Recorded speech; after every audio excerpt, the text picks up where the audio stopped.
সংক্ষিপ্ত বক্তব্য দেওয়ার জন্য জনাব মিঠু চৌধুরী বাংলাদেশ কেটারার্স অ্যাসোসিয়েশনের সেক্রেটারি জেনারেলকে আমি স্টেজে আমন্ত্রণ জানাচ্ছি তার সংক্ষিপ্ত বক্তব্য উপস্থাপনের জন্য।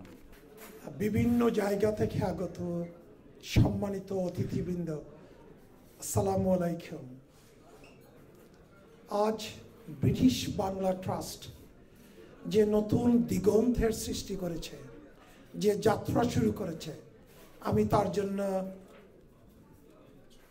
বিসি এর পক্ষ থেকে আন্তরিক অভিনন্দন জানাচ্ছি এবং আমরা দোয়া করি আপনাদের এই যাত্রা আরো সুন্দর হোক, সফল হোক।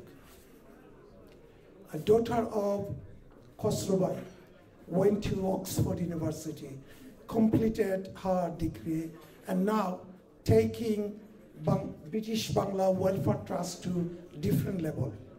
That is absolutely amazing and wonderful.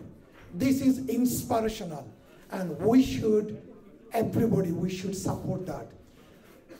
একটা জিনিস রিকোয়েস্ট করব, যারা প্রত্যক্ষভাবে কাজ করছেন এবং করবেন, যাতে লেস ফরচুনেট পিপল, গরিব দুঃখী মানুষ, তারা যেন সঠিকভাবে সাপোর্ট পায়, সহযোগিতা পায়, এবং ইফ উই সাপোর্ট, ইনশাআল্লাহ this project will be successful. All the best.